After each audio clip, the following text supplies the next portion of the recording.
नमस्कार, मी दिनेश कांजी. आपण बघताय न्यूज डंका. काल तारीख होती 14 जून.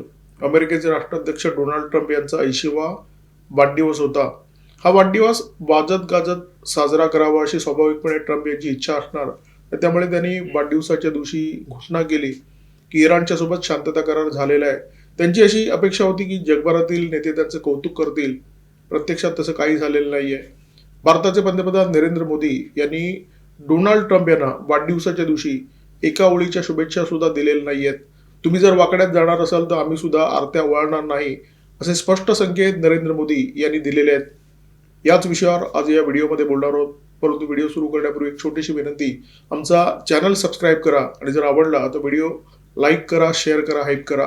गेले अनेक महिने भारताच्या वाकड्यात जाण्याचा सिलसिला डोनाल्ड ट्रम्प यांनी जारी ठेवलेला आहे. भारत आणि अमेरिका संबंधाचा कडेलोट होईपर्यंत ट्रम्प थांबणार नाहीत, अशा प्रकारचं चित्र दिसतंय. दुसऱ्या बाजूला भारताने अत्यंत सबुरीची भूमिका घेतलेली आहे. संबंध जपण्यावर भारताचा भर आहे. परंतु भारतीय नेत्यांच्या, भारत सरकारच्या हे लक्षात आलेलं आहे की जोपर्यंत डोनाल्ड ट्रम्प यांना एखादा दणका दिला जात नाही, जोपर्यंत आपण ट्रम्प यांच्या वाकड्यात जात नाही, तोपर्यंत ट्रम्प यांचं डोकं ठिकाणावर येणार नाहीये.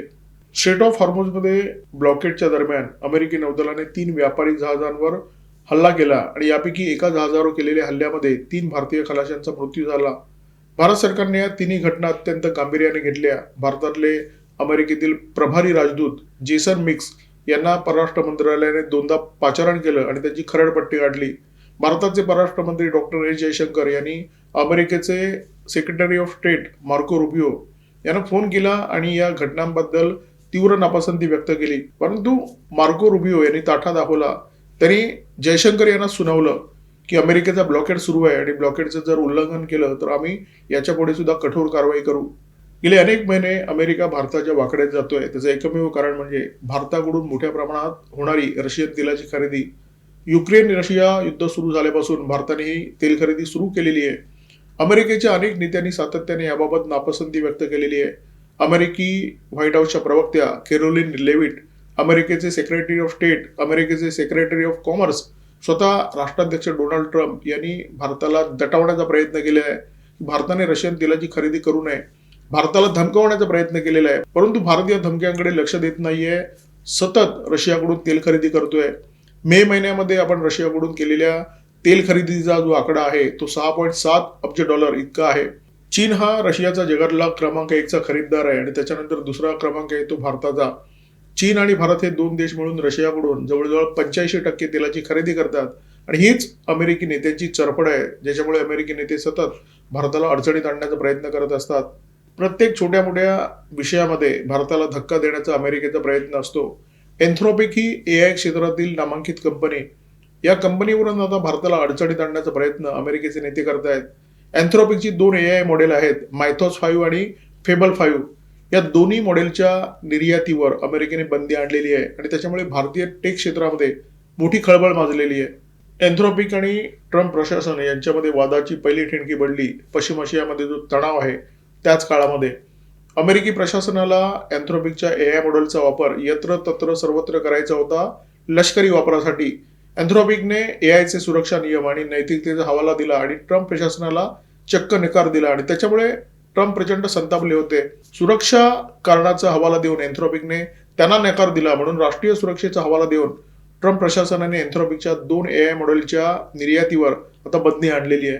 फेबल 5चा वापर कंपन्यांमध्ये केला जातो कोडिंगचं विश्लेषण करण्यासाठी, तुमच्या सॉफ्टवेअरमध्ये काही त्रुटी आहेत का, काही बग्स आहेत का याचा शोध घेण्यासाठी आणि एकूणच तुमची सायबर सुरक्षा मजबूत करण्यासाठी. तर दुसऱ्या बाजूला मायथॉस 5चा वापर केला जातो जटिल तंत्रज्ञानाच्या विश्लेषणासाठी आणि सुरक्षेसंबंधी जे तंत्रज्ञान आहे त्याच्यामध्ये काही कमी जास्त आहे का, त्याच्यामध्ये काही त्रुटी आहेत का याचं मूल्यांकन करण्यासाठी. एन्थ्रोपिकवर कारवाई करून ट्रम्प प्रशासनाने एका दगडामध्ये 2 पक्षी मारलेले आहेत. त्यांचा एन्थ्रोपिकवर खुन्नस होताच त्यांना एन्थ्रोपिकला झटका द्यायचा होता, तर या निमित्ताने हा झटका त्यांनी देऊन टाकला.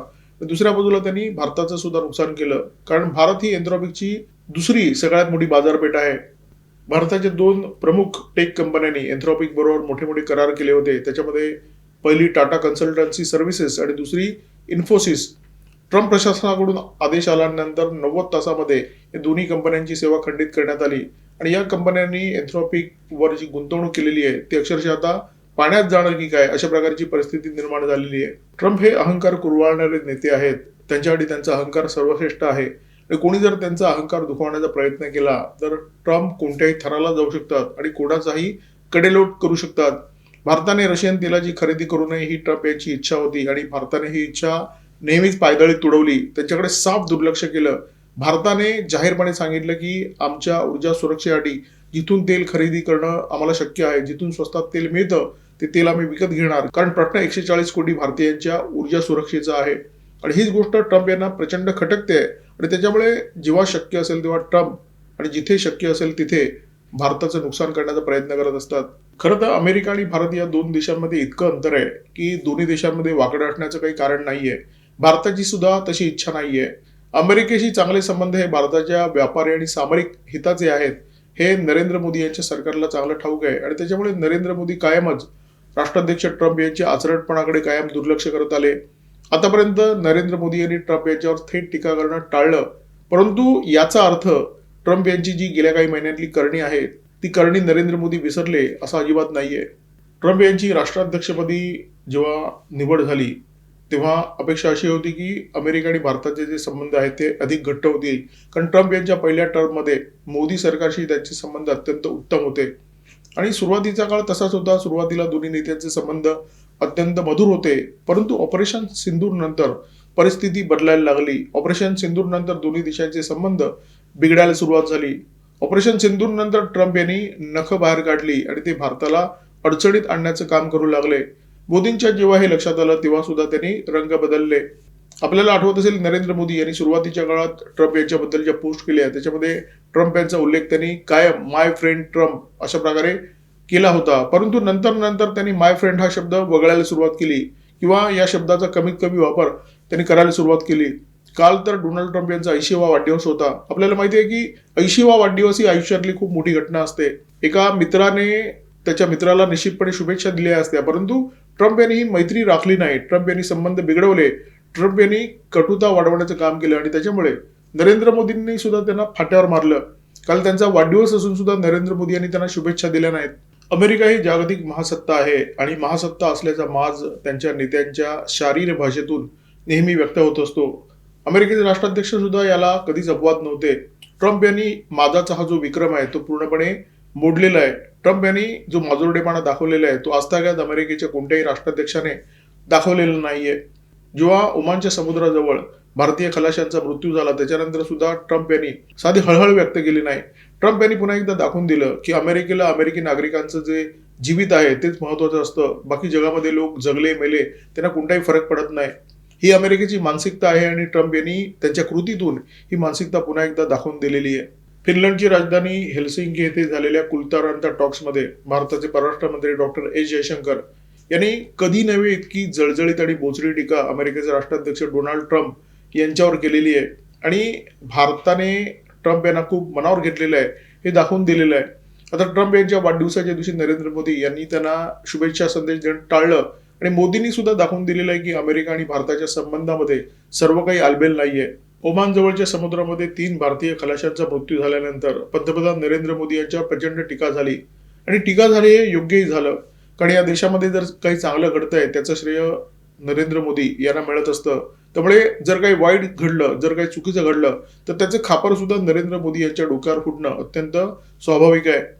3 खलाशांच्या मृत्यूनंतर अमेरिकेच्या राष्ट्राध्यक्षांनी हळहळ व्यक्त केली नाही, परंतु ती हळहळ नरेंद्र मोदी यांनी सुद्धा व्यक्त केली नाही. त्यांनी अमेरिकेला जाब विचारला नाही. याची सल देशवासियांच्या मनामध्ये प्रचंड आहे आणि त्याच्यामुळे अनेक मोदी भक्तांनी सुद्धा नरेंद्र मोदी यांच्यावर अत्यंत जळजळीत टीका केलेली आहे. परंतु नरेंद्र मोदी यांची एक मानसिकता आहे, त्यांची एक शैली आहे. मोदी कायम थंड करून खातात. मारिओ पुझोची गॉडफादर ही कादंबरी जगप्रसिद्ध आहे. ही कादंबरी वाचली नाही किंवा या कादंबरीवर भेटलेला सिनेमा पाहिला नाही असा माणूस विरळाच. या कादंबरीमध्ये सुडाबद्दल एक सुंदर वाक्य आहे, revenge is a dish which test best when it is cold. 2010 मध्ये जेव्हा केंद्रामध्ये युपीएचं सरकार होतं तेव्हा दहशतवादी सोहराबुद्दीन याच्या एन्काउंटर प्रकरणी गुजरातचे गृहमंत्री अमित शहा यांना सीबीआयने अटक केली आणि त्यांचा पोलीस कोठडीमध्ये प्रचंड छळ झाला, तुरुंगामध्ये प्रचंड छळ झाला. त्यांच्याकडून केवळ एवढीच अपेक्षा होती की त्यांनी या एन्काउंटरमध्ये नरेंद्र मोदी यांचा काही हात होता, नरेंद्र मोदी यांचे आदेश होते, एवढा जबाब फक्त सीबीआयला द्यावा. परंतु अमित शहा यांनी ते केलं नाही. सोनिया गांधी यांचं लक्ष नरेंद्र मोदी हेच होते. म्हणजे जरी अटक अमित शहाना झाली असली तरी अमित शहाना अटक करून नरेंद्र मोदी यांच्यापर्यंत पोहोचायचं असा युपीए सरकारचा डाव होता. परंतु अमित शहा खमके राहिले. त्यांनी मोदींच्या विरोधात एक शब्द सुद्धा उच्चारला नाही. कारण ना अमित शहाचा हात होता ना नरेंद्र मोदी यांचा हात होता. आता 2026 आहे. गेल्या 12 वर्षामध्ये नरेंद्र मोदी यांच्या सरकारने सोनिया गांधी यांच्यावर थेट कारवाई केली नाही. परंतु सोनिया गांधी यांची आज परिस्थिती काय आहे? 12 वर्ष सत्तेपासून दूर आहेत. अनेक प्रकरणामध्ये जामिनावर तुरुंगाच्या बाहेर आहेत आणि सत्तेवर पुन्हा परततील अशी अजिबात शक्यता नाहीये. मोदी त्यांच्या विरोधकांना शब्दातून उत्तर देत नाहीत, ते कृतीतून उत्तर देतात. आणि आतापर्यंतचा इतिहास असा आहे की मोदी यांच्यावर जळजळीत टीका करणारे, मोदी यांच्या विरोधात जाणारे, मोदी यांच्या वाकड्यात जाणारे यांची राजकीय परिस्थिती कधीतरी अत्यंत वाईट होते. ऑपरेशन सिंदूर नंतर डोनाल्ड ट्रम्प यांनी सातत्याने नरेंद्र मोदी यांना अडचणीत आणण्याचे प्रयत्न केले. अशा प्रकारची वक्तव्य केली ज्याच्यामुळे मोदी विरोधकांच्या हाती कोलीत जाईल. परंतु मोदी एका शब्दाने बोलले नाहीत. मोदी बोलत नाहीत, परंतु ते माफ सुद्धा करत नाहीत. ते जे काही करायचे ते कृतीतून करून दाखवतात. भारताच्या राजकारणामध्ये अशी अनेक उदाहरणं आहेत जे मोदींच्या वाकड्यात गेले आणि सफाजड झाले. सोनिया गांधी यांच्यापासून केजरीवाल यांच्यापर्यंत अनेक उदाहरणं देता येतील. आणि आंतरराष्ट्रीय राजकारणामध्ये सुद्धा अशी उदाहरणं कमी नाही आहेत. कॅनडाचे जस्टिन ट्रुडो जे आता माजी पंतप्रधान झालेले आहेत, त्याच्यानंतर तुर्कीचे तय्यिप एर्दोगान यांचं उदाहरण आहे आणि शेजारच्या पाकिस्तानचं उदाहरण आहेच. प्रतिस्पर्धी जेव्हा तुमच्यापेक्षा अनेक पटीने बलशाली असतो तेव्हा चिडायचं नसतं, रागवायचं नसतं, तेव्हा शांत राहायचं असतं, वेळेची वाट पाहायची असते. मोदी वेळेची वाट पाहत आहेत आणि अशी चिन्ह दिसत आहेत की मोदींनी आता मूठ वळायला सुरुवात केलेली आहे. नरेंद्र मोदी ट्रम्प यांना कधीतरी झटका देणार ही बाब निश्चित आहे आणि हा झटका त्यांच्या कार्यकाळातच, नरेंद्र मोदी पंतप्रधान असताना आणि डोनाल्ड ट्रम्प हे अमेरिकेचे राष्ट्राध्यक्ष असतानाच हा झटका मिळणार आहे. फक्त कधी एवढाच प्रश्न आहे. फ्रान्समध्ये आजपासून G7 देशांच्या परिषदेला सुरुवात होणार आहे. G7 समिट 15 जून, 16 जून, 17 जून असे 3 दिवस ही परिषद फ्रान्समध्ये होणार आहे. या परिषदेसाठी मोदी आधीच फ्रान्समध्ये रवाना झाले आणि फ्रान्सचे राष्ट्राध्यक्ष इमॅन्युएल मॅक्रॉन यांनी त्यांचं जबरदस्त स्वागत केलं, जोरदार स्वागत केलं. याला हिंदीमध्ये गर्मजोशीने स्वागत म्हणतात ना, त्या प्रकारचं स्वागत केलं. मोदी फ्रान्समध्ये आहेत आणि या परिषदेसाठी अमेरिकेचे राष्ट्राध्यक्ष डोनाल्ड ट्रम्प सुद्धा येणार आहेत. त्याच्यामुळे मोदी आणि डोनाल्ड ट्रम्प आमने सामने येणार, दोघांची बातचीत होणार. परंतु मोदी आणि डोनाल्ड ट्रम्प या दोघांच्या मनात एकच गोष्ट असेल की समोरच्याचा गेम कसा करायचा. डोनाल्ड ट्रम्प यांच्या मनामध्ये आधीपासून होती, तर मोदींच्या मनामध्ये सुद्धा ही भावना रुजायला सुरुवात झालेली आहे. त्याच्यामुळे या चर्चेमध्ये नेमकं काय होतं, दोन्ही नेते काय बोलतात, याच्याकडे सगळ्या जगाचं लक्ष आहे. ही बातचीत झाल्यानंतर, ही भेट झाल्यानंतर पुन्हा एकदा या विषयावर आपण बोलूच. तुर्तास थांबतोय. या व्हिडिओमध्ये माझ्यासोबत होते cameraman Omkar Bhagwat, video editor Rajesh Shelke. Video जर आवडला असेल तर लाईक करा, शेअर करा, कॉमेंट बॉक्समध्ये व्यक्त व्हा, सबस्क्राईब करा न्यूज टक्का आणि बेल आयकॉन दबायला अजिबात विसरू नका. नमस्कार, धन्यवाद.